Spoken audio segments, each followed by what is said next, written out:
That's right. That's It's the right. morning It's the show morning here on show here on ABC News ABC Radio, News Radio, KMT KMT 1490 14. AM. How was your weekend? We want to know on social media. Let us know on Facebook, Periscope TV, LinkedIn, Twitter, Instagram, and YouTube. Live, we're on all different social media platforms. Also, you can check out our app. It's KMT 1490 AM. It's a fantastic way to go ahead and always stay in tune with all the things that are happening here at the station, as well as all the great programming that we have throughout the day. And don't forget, we also have it on Alexa. All you have to do is just say, Alexa, I want to listen to KMT 1490 AM, and we're able to accommodate you in all those wonderful ways. We appreciate each and every one of your comments. We sometimes don't get to all of them during the show, but we like to see your opinion on the matter, including the things that are going on around the world. And this weekend was a very interesting weekend for several reasons, obviously. But wow, did you guys see the volcano blast and the tsunamis that actually resulted as a result of it? Very interesting things and very, very difficult for areas that have been impacted by the tsunami. I know here we have had the tsunami warnings, and although not large in scope as far as like you would see in certain countries, especially islands where the waves actually reach anywhere from 3 to 8 feet. That's a lot of water that all of a sudden comes inland. So I know here on the West Coast we rarely ever hear tsunamis, and when we do, we kind of say, okay, what's going on next? I know Jesse Sanchez over there was kind of watching the Orange County scene. What's going on over there, Jesse? Oh my God, yes. The moment I heard that explosion, I was like, oh wow, tsunami is gonna be hitting everywhere. And so I like to watch TikTok because I like to see what people do. Yeah. Oh my Lord. All I know is usually in most countries, when you get a tsunami warning, you want to like be safe, get to a safe distance, just to be careful. You never know. No, not in Orange County. They're like the Florida over here. They just go straight into that, like, yeehaw, with their surfboards. Yeah, and yeah, well, and it's funny that you say that because I saw an article here where surfers were rescued from tsunami roiled waters after ignoring warnings to stay out of the ocean. And according to this, the California coast told people to stay off the beach, out of the water, as the tsunami waves from the volcanic eruption near the Pacific island nation of Tonga bore down on the west coast. Although most heeded the warnings, that's the good news. Some surfers, anglers, and beachgoers ignored them, prompting emergency rescues in dangerous waters from teams of fire department swimmers. One beach in San Francisco, rescue swimmers braved churning waves and strong currents in the afternoon to save two surfers who had challenged nature to a duel and lost.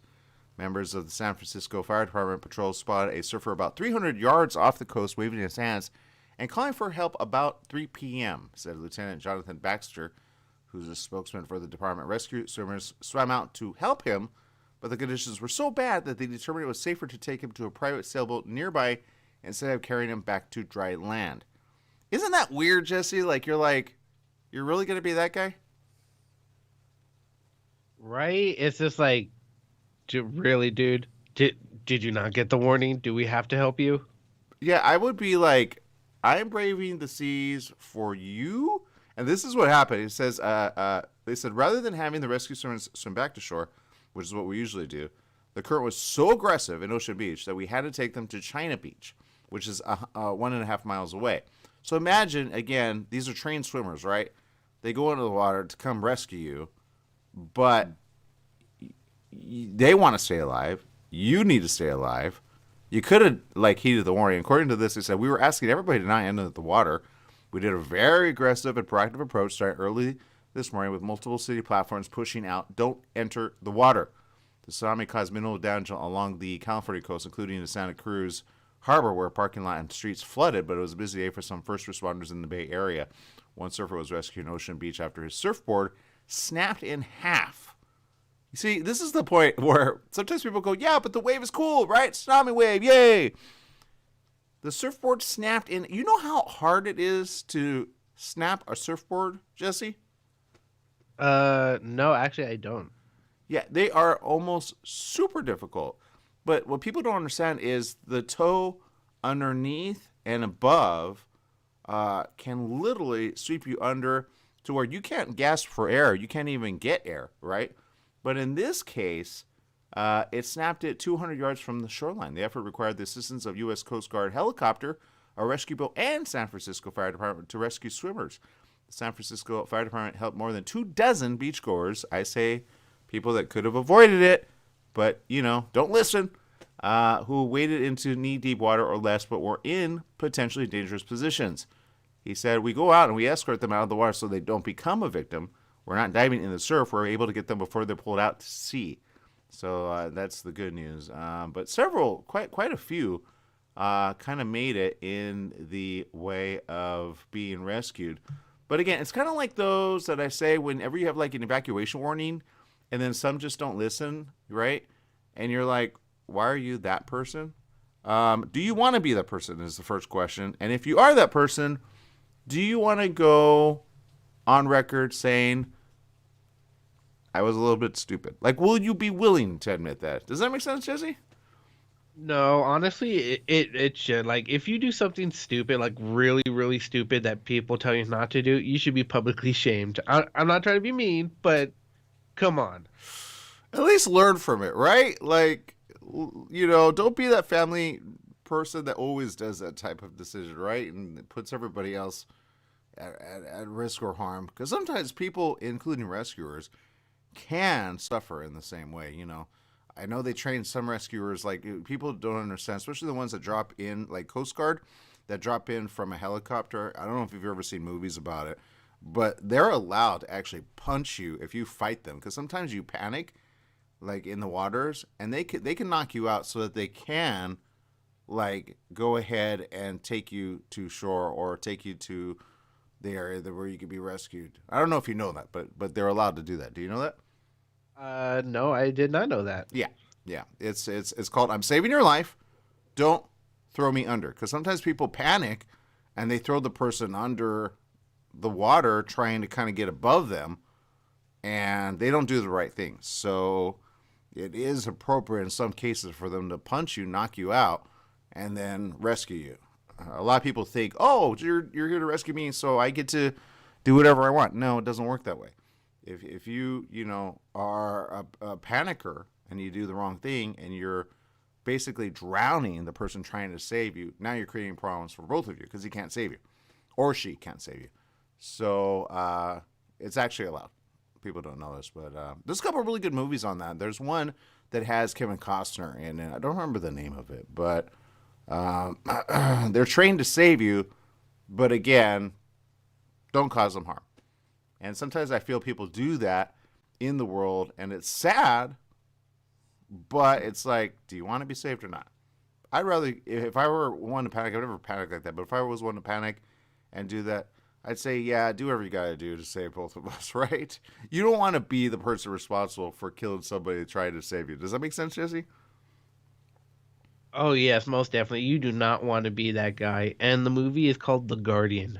Yeah, good. Oh, thanks for researching that. Yeah, good movie, by the way. It makes you understand what these men do and women, and it even has a part I think where they train other people to do this, right? Coast Guard people. There's a couple really good. I forget. There's a guy that he trains, and it's been a while since I've seen it. Really good movie.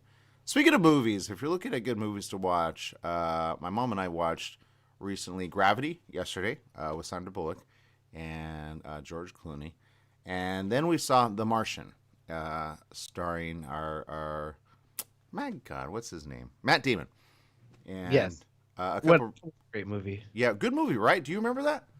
Oh, I love The Martian. To be honest, I read part of the book before it was made a movie. I never even crossed my mind that that book would be made into a movie, but it's a phenomenal film.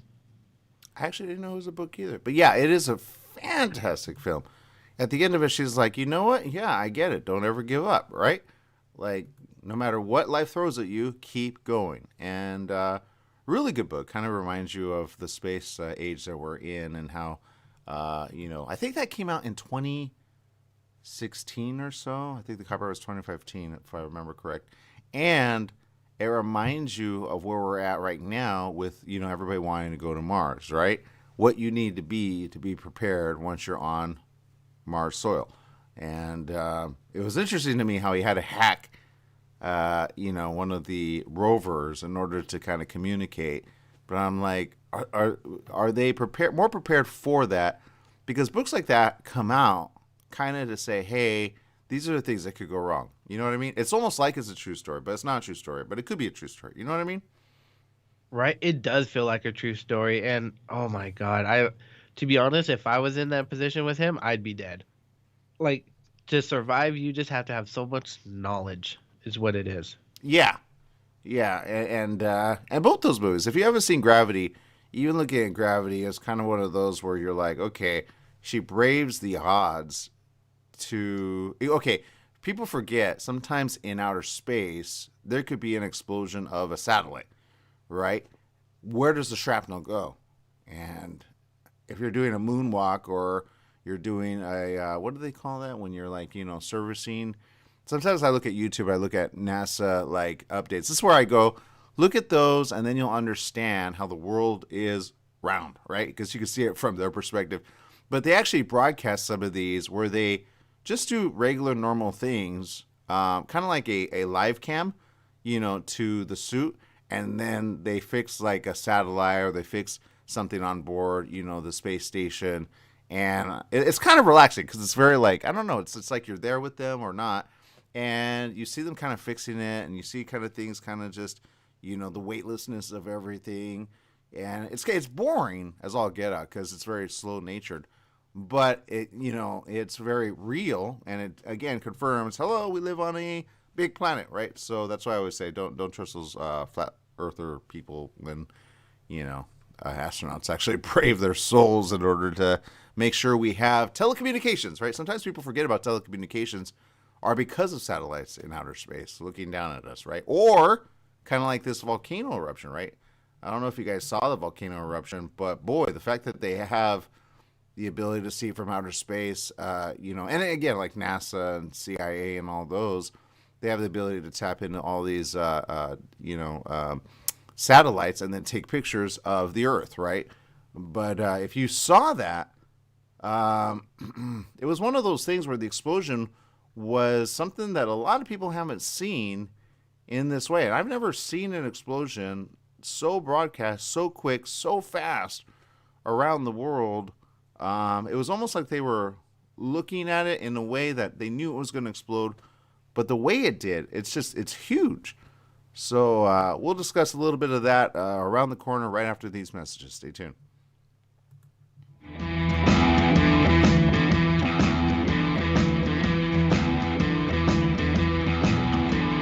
We're in the studio with Fred Penny, managing attorney with Penny and Associates Injury Lawyers. Fred, tell us what makes you the number one choice for handling personal injury cases. Most of our firm is made up of former insurance company trial lawyers with extensive experience handling all types of personal injury matters. We believe that gives us a distinct advantage. That's Penny and Associates Injury Lawyers with locations throughout California. For a free consultation, go to pennyandassociates.com or call 1-800-616-4-LAW. That's 1-800-616-4-LAW.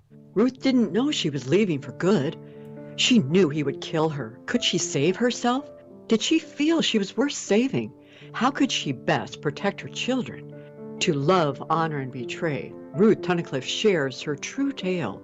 From submissive to survivor, then thriver. Now living a proud, purposeful life as an optimistic, inspiring, peaceful warrior. Can a person heal from feeling the guilt of a decision altering many lives? Weighted by living grief, moving through lessons learned, self-discovery, and land in self-love?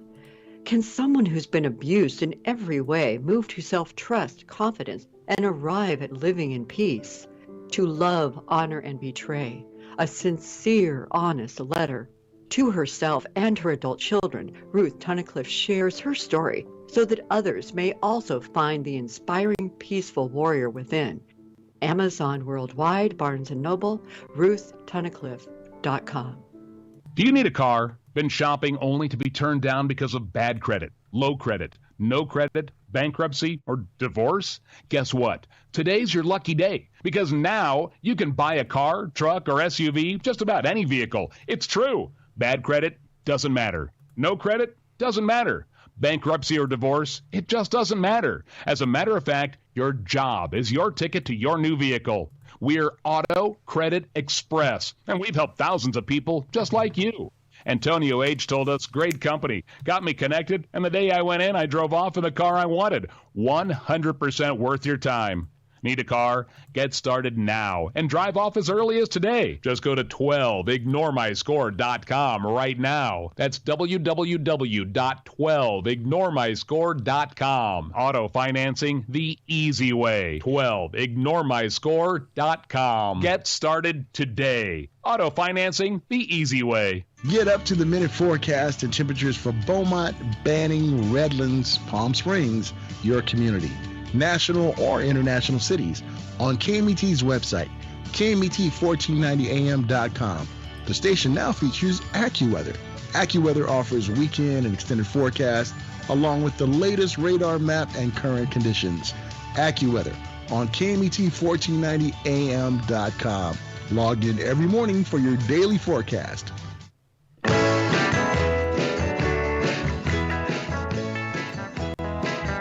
Welcome back. Yes, it is the morning show here on ABC News Radio, KMET 1490 AM. And we're watching this volcanic situation. Of course, a lot of people are wondering even today what exactly happened. And the massive volcanic eruption and tsunami hit Tonga and the Pacific. Now, the video, if some of you have seen it, is pretty dramatic. And the amount of well, everything that came out of this eruption. Australia's Meteorological Service said the large eruption took place at the Hunga Tonga Hunga Ha'apai volcano, but no tsunami warnings. Well, actually, this is a late article. Hold on, this is actually evidently there's some more activity. Saturday's eruption was the biggest recorded anywhere on the planet in more than 30 years. There we go. That's the proper information there.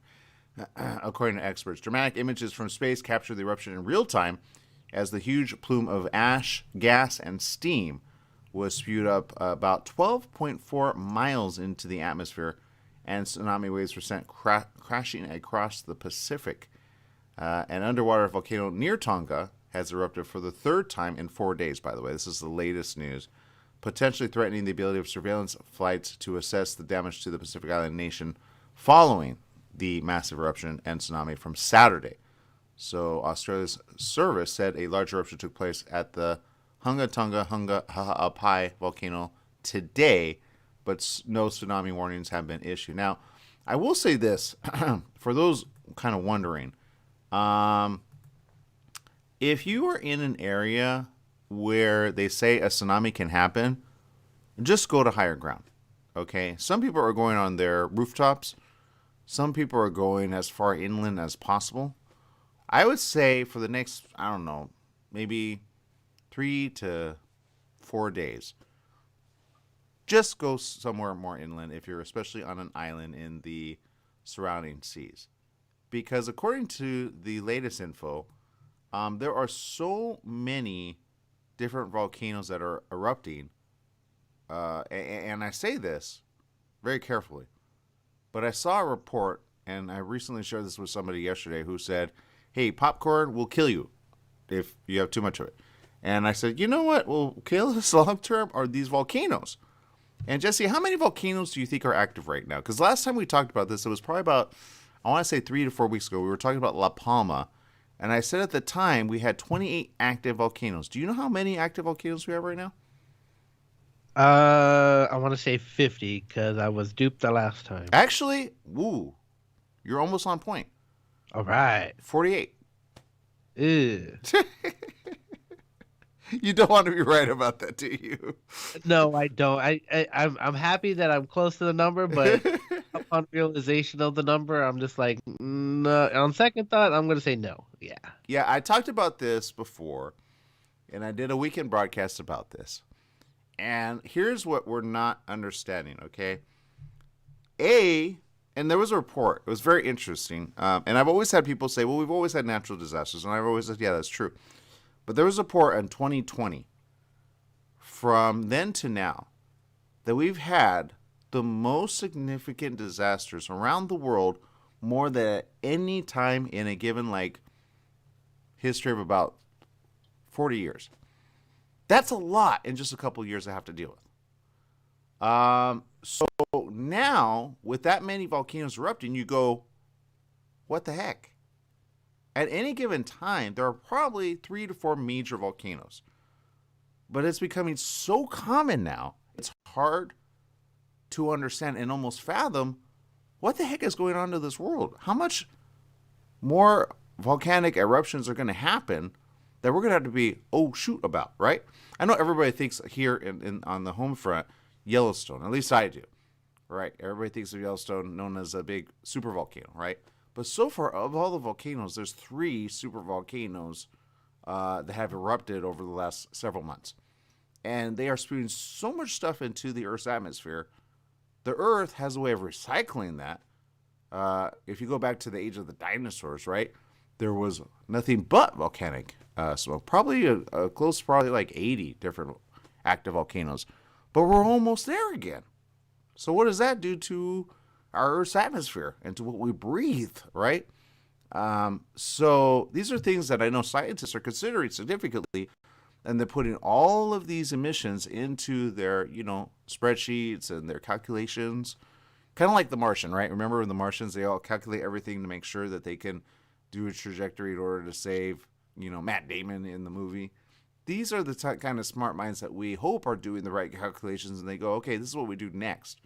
Because the Earth has corrected itself in so many weird ways. A lot of people are just calling it climate change. I would say it's not climate change anymore, because climate change always says, well, we had kind of the footprint due to carbon emission on our own, but we're not the ones that caused the volcanic eruption. Does that make sense, Jesse? So now we're kind of at the beckoning of the Earth that we live on. And now we go, okay, what can we do not to hurt it further, right? Right. I mean, the only thing I keep seeing is just the Earth trying to correct itself and trying to heal. Yeah. But we've done so much damage to this planet, and we're not taking care of it. Yeah, exactly. And sorry, I'm looking at the comments there. Patricia Summers says something. Limit pushers so often create problems that they have to pay for rescue. Good idea. I think she's talking about people that kind of push a limit, right? And you're not wrong, Patricia, right? You're not wrong about that 100%. We're talking about, sometimes people that put themselves in harm's way, like the tsunami warning. When you get a tsunami warning like this, listen, okay? These things don't come around often. And I recently saw one that actually, unfortunately, she was found. Her body was found. And these are one of those things that you don't want to hear. She went missing. Now her body is found, and she's dead. Right? You don't want to hear about that. Granted, she was on one of the islands of Tonga, but we're going to hear a lot more of this. On social media, footage showed people fleeing as waves inundated the capital, Nuku'alofa, and the afternoon sky turned pitch black due to the heavy ash cloud. Tsunami waves were recorded thousands of miles away along the west coast of the U.S., in Peru, New Zealand, and Japan. In Peru, at least 2 people died after being swept up by high waves. No mass casualties have yet been reported, but aid organizations are concerned about contaminated air and access to clean water for people in the outlying islands, with communications down Australia and New Zealand sent flights to survey the damage. According to this, Tonga is a Polynesian country of 170 South Pacific islands and home to about 100,000 people.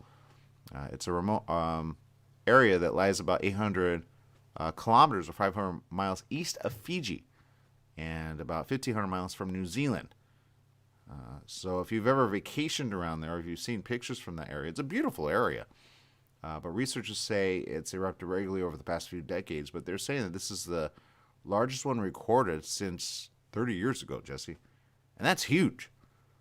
Wow, what was the other than that? So you said 30 years ago. Which one was that? Good question. I don't know. But I'm pretty sure that one caused a tsunami as well. That'll probably be one that we got to do some research on. But you got to do the research on this because this is so current right now. You got to say what's going to happen there. Oh, here it is. Early data suggests the eruption was the biggest since the 91 blast at Mount Pinatubo in the Philippines. New Zealand-based volcanologist Shane said to a radio agency that this is an eruption best witnessed from space. The large and explosive lateral spread of the eruption suggests it was probably the biggest one since about the 91 eruption of Pinatubo. So that's the one you're talking about. So, see? Got it. So, we're good there. But at the same time, we got to make sure our friends and family in these areas are okay. A lot of these areas have been impacted so significantly that, again, communications are not there. People are wondering what are they going to do next. But don't be the person to put yourself in harm's way when these things happen. Don't venture out into sea just because it sounds like a good idea. Sometimes people have what I will call friends that kind of don't really care about you. They're kind of like, who cares? We're going to live for today. For tomorrow we might die. That type of mentality. Don't be that person. You know what I mean? Because I've been hearing a lot of people like that lately, and I go, what are you talking about? It sounds cool in the moment until you're suffering in the seas, right? I feel that's the way you feel, right, Jesse? Right. There's one place I would not want to be in trouble, and that's the ocean. Why? Because it's going to be a long time before you get to a hospital. Yeah, good point. Good point. I mean, we're already dealing with coronavirus. I'm actually going to show you this one. This shows the extremity. And again, this is the type of image you would normally see of like a cyclone. This is not a cyclone, people. I'm going to flash this up so you guys can see how large this is from seeing it in outer space. Thank God we have satellites out there, right? That is massive. That is massive. Those clouds look teeny tiny compared to this picture that I'm showing there. Satellites were in position to capture what had happened. There was a growing fleet of Earth observation spacecraft overhead. Some have constant eyes on regions of the Earth, meaning the data is immediately available to study, while others are tasked with making follow-up observations. All the information these satellites have gathered will aid the emergency response and help scientists better understand the event. There are a group of spacecraft that monitor weather systems about 22,370 miles above the Earth. They scan an entire hemisphere every few minutes, relaying images of what they see to the ground and form up-to-date forecasts. It was these satellites that recorded some of the most spectacular views of the volcano's ash cloud as it climbed high into the sky. The outpouring of ash, though, makes it difficult to see what's exactly happening at ground level, unless, of course, you use radar technology, which penetrates ash and cloud. This is one of those things, Jesse, you're talking about like certain satellites that go out and kind of see outer space, but it's nice when they kind of look back at our Earth, right? And we make sense of it. Right, because you never know what we're going to see. Yeah, you never know, and thank you to Google and Google Earth where you could do research on this, you know what I mean? Because I know there are those naysayers that go, oh, hey, it's just fake, right? Yeah, no, it's very real. Don't buy into that mentality because you yourself will find out somebody somewhere will have been impacted by this because it's that big. And this is the situation that we find ourselves in right now. And I know some people see this, and when you see it for the very first time on video, your heart kind of drops a little because you're like, oh my God, right? And this is just one of many different volcanoes all happening around the world. La Palma was one of the bigger ones that we said, get out of the area. They needed to evacuate people. Now it's had so many eruptions since then that the people basically have lost their area, lost their homes, lost their plantations. They've lost a lot. But I say you can always rebuild as long as you have your life to stay alive, right? There's nothing worth giving your life over in the middle of a situation like this. Just go to where you could be safe. Nobody faults you to move in with family. Nobody faults you to be aware of the situation. I always say don't be afraid of the situation because that causes panic. You just say, okay, let's go inland. Let's go away from that. Let's go away from the ocean for now. If you have a second home, go with friends and family. because some of these homes on the coast, including here in Southern California, have been impacted by these waves that come in. I see people always take a video, but I'm like, when you have a family, why would you put your family at risk? Just move more inland, right? I saw one video. It was very difficult for me to watch, where you hear the kids screaming at the top of their lungs. I think it was because they were in one of these homes. It was kind of like a very poor neighborhood, but I think they were stuck in the home, and all of the water's just rushing in. And we've seen a lot of that lately. So, if you have kids and or family, make sure that they reach high ground. Get on something that floats. My mom literally goes, "We got to get a boat." I'm like, "Mom, there's no amount of water that's going to come that far inland where we live, especially where you live, right, Jesse? Although, if we move in with you, please allow us to. I'm just saying, at least for the weekend, if something were that big. But I don't see anything happening that big here. But 3 to 8 feet, that's a massive amount. The most amount of inland that I think it'll reach at this point is probably 3 miles in, if it were to be that big. So they're watching it now. Watch it for the next 3 to 4 days. That should take us to about Thursday. And then I'm pretty sure it'll start settling down. But again, these things happen so quick, you don't know what to make of it until it happens. But I know I had a friend hit me up on social media that says, they're going to, or they were in the middle of a what do you call it when you take a vehicle and you kind of go cross country? Oh, road trip. And they're hitting up the Grand Canyon. And they're like, well, we're going to come to California with the tsunami. And I wanted to say, you do realize I'm further inland than that, but it kind of scares people, right? They don't really think sometimes, oh yeah, it's not that big of a deal. I mean, as long as you stay away from the coast, right? So that's the good news for those of you not knowing where we are in California. When they talk about the tsunami, they talk about the coastal region. So you don't want to be at sea level when those things happen. You want to be higher up, definitely above 15 feet. You're above 15 feet, you're fine. So there you go. All right, we're going to take a quick little break. We'll be right back right after these messages. Stay tuned.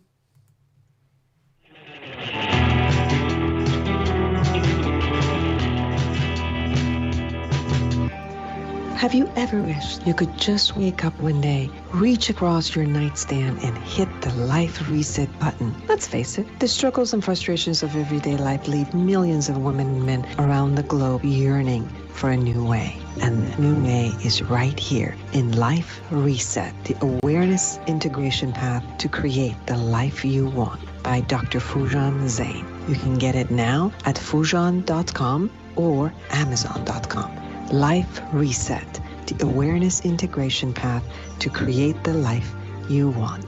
You deserve it.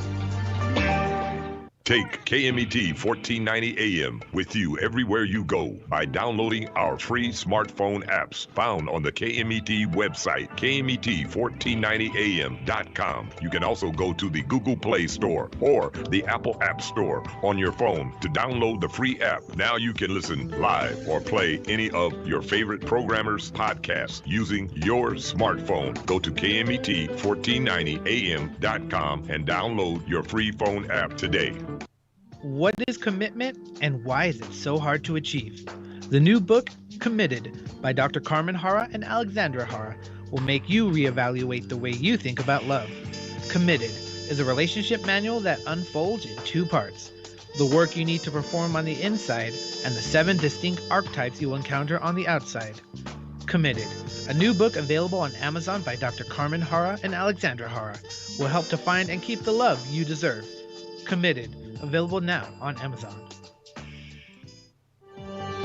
Join Yvette Walker every Tuesday at 4 o'clock p.m. on KMET ABC News Radio, 1490 AM, FM 98.1, and Internet KMET TV for the Southern California Business Report. The show is dedicated to highlighting successful businesses and the individuals behind them. Yvette interviews the incredible people managing these enterprises that range from awe-inspiring sole proprietors to world-renowned organizations.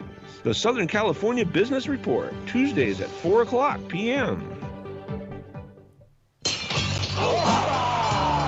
The Fat Greek in Yucaipa, where you can get authentic, delicious, true Greek food. Authentic gyros, Greek salads, pitas, falafel, hamburgers, burritos, and oh yes, baklava. The Fat Greek has a large selection of wines, ice-cold domestic, and imported Greek beers. Come on down to the Fat Greek located on Yucaipa Boulevard in the city of Yucaipa. Open 10 a.m. to 9 p.m. 7 days a week. The Fat Greek has delivery, drive-through, sit-down, and a catering service. So bring in a family or give Nicholas and Christopher a call at 909-797-6018. Eat Greek, live long. Remember, if you want authentic Greek food, it's the Fat Greek in Yucaipa.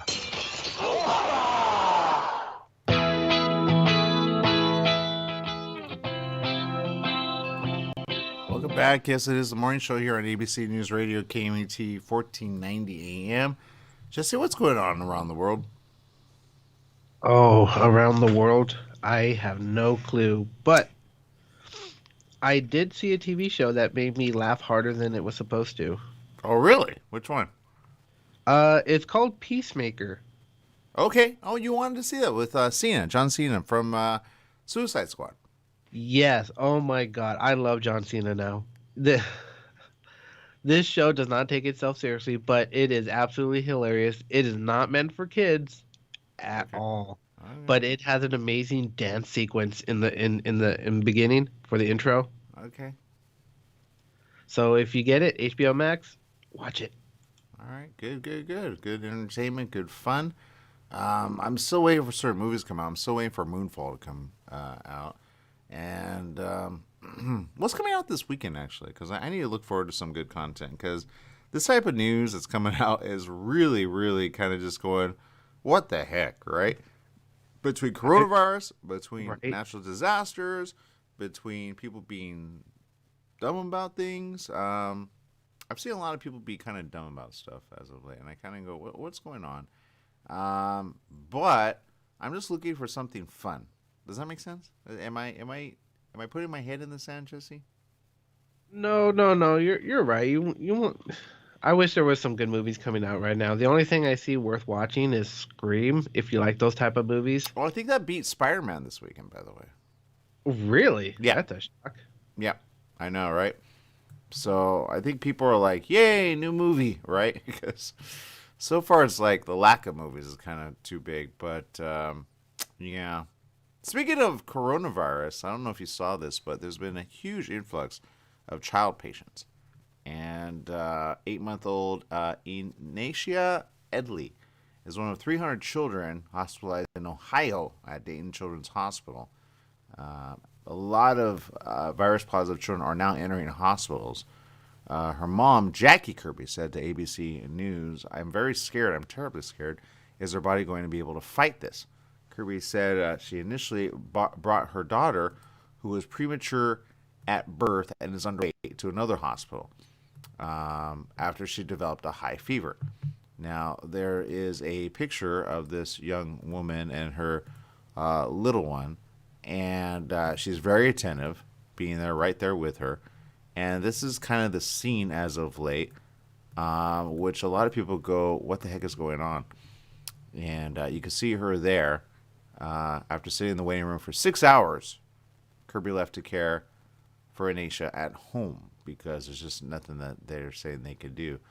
But after Kirby and all 4 of her children tested positive, so this is what I say. It's easily spreadable. It just takes one to get sick, right, Jesse? Inacia was eventually admitted to the hospital after her persistent fevers were not showing any signs of abating. And sometimes this is what people don't want to understand. But this is what happens. They send you home until it gets worse. And people don't think it happens, but it happens. And you have to be aware of it. She said she's getting these fevers in the night and they're not coming down. Is she going to be on a ventilator? All that's running through my head. Kirby and her 2 older sons have all been vaccinated and thus experienced mild illness. But the 2 youngest children, who are still too young to get the shot, were the sickest. She says, I want her to get better. I want to take my baby home, and I wish she didn't have this. She said on Friday that Inacia is doing better, her little one, but she still has a mild fever and is not eating, so she will not be going home yet.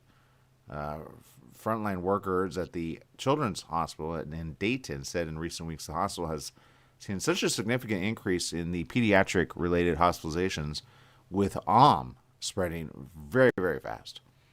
Dr. Adam Mezoff, who's the chief medical officer, says we're seeing huge volumes of kids who are sick, hopefully sick and recovering, but sick nonetheless. Across the country, 5,200 children are currently hospitalized with a confirmed or suspected case of COVID-19. On average, hospital admissions among children have quadrupled just over the last month, with more than 870 positive kids admitted each day. In Ohio, more than 300 positive children are currently hospitalized. Dr. Vipul Patel says the ICU is very busy. We have so many COVID patients coming in and out of the unit, and they're all critical. COVID is exacerbating existing health issues also for many children, adding that many parents are shocked to see the children become so sick, and some families have even expressed remorse for not taking care of their kids in this way. Mezoff says, I will tell you that roughly 10 to 20% of the children that we see and admit to the hospital end up in the intensive care unit. That's pretty massive, by the way. Usually it's about 3 to 4%, Jesse. They don't like to admit people because it takes a lot of resources. And there's some hospitals that, like, you want to be admitted if you have a situation, but they take the worst or the most ill. Does that make sense? Because sometimes they rush you out and you feel rushed out, but that's because they need the bed. Like, God forbid, there's a massive accident on the road and there's a car pileup. You got 3 or 4 almost on the brink of disaster of death, right? You want to be in the ICU with a bed. Does that make sense? If you're unconscious and they need to open up your heart or something like that. I mean, there's ways to take care of people. I know because my mom's been in ICU for, I think it was like a week and a half. This is, like several years, like probably 6 years ago. But you want an attentive, nurse, right? You want somebody that knows what they're doing, right? So with that being said, nurses are demanding safer working conditions. Healthcare workers held a vigil Thursday night, lighting 481 candles, saying each represented the life of a nurse lost due to COVID. Activists recited poems and said personal stories, claiming the nurses' deaths were preventable and demanding workplace COVID safety protections from the government and the for-profit foundations of the hospitals they serve. They said, when our workplaces aren't safe, nurses leave. Nurses get sick. And that's the part that I keep saying, if you are looking for a new job, healthcare is probably one of the ones that you should probably check out.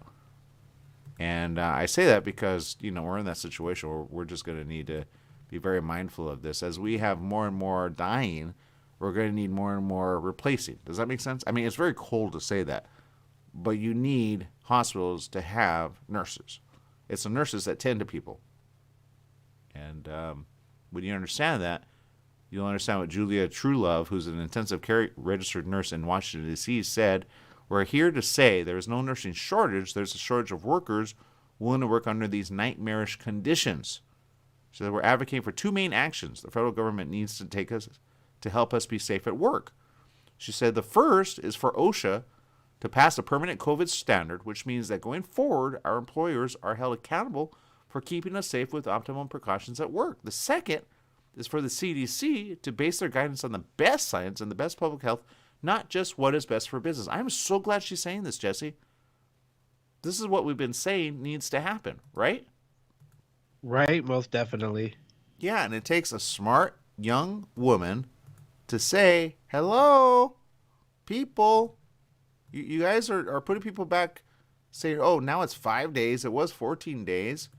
And we're making nurses go back. As I said last week when I had the conversation with the nurse that said, yeah, they're making positive nurses with coronavirus that test positive treat those that are already coronavirus positive. But how do you know which variant they have? You might have an immunity against alpha and or beta, but you may not have it against Delta Plus. You may not even have it against Om. People don't understand how these mix.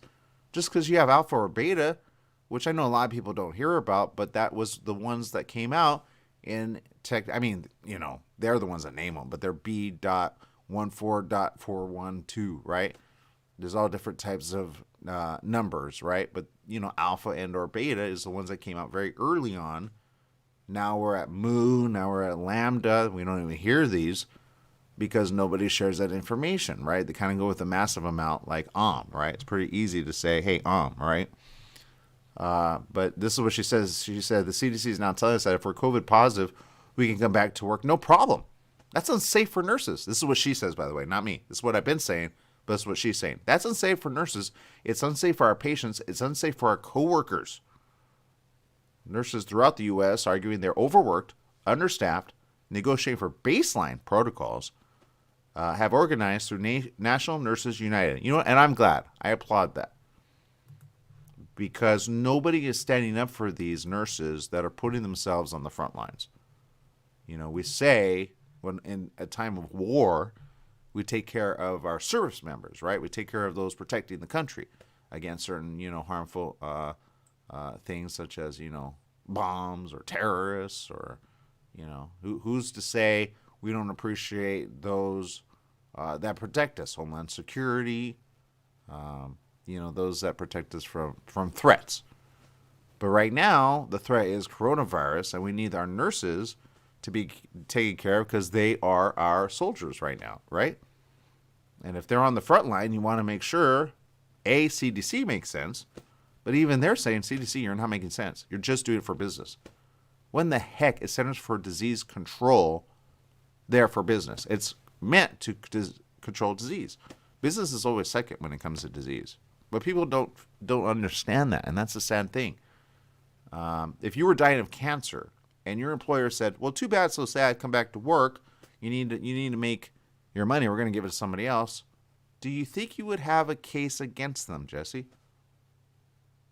I would think so. The answer is yes, actually. There are employers, if you are a regular employee, you do have that ability to say, hey, I'm in the hospital for a reason. I know because I had a friend who did construction, and he was concerned about his job when he got back because he had a heart condition.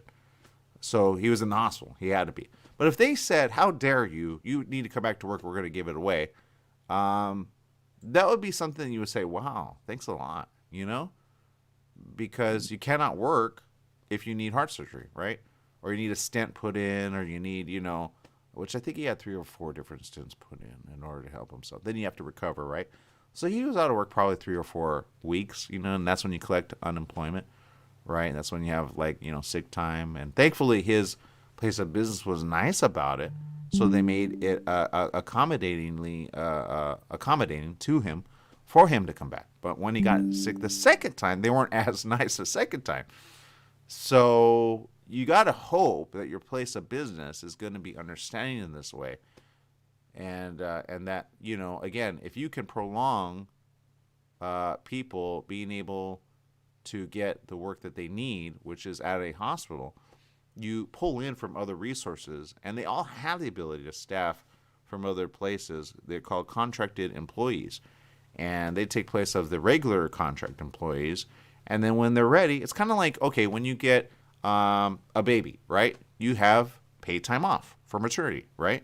You don't make the person go back to work because they're pregnant and they're ready to, bust out at the seams with the baby, right, Jesse? Does that make sense? Yeah, it does, but we're crazy.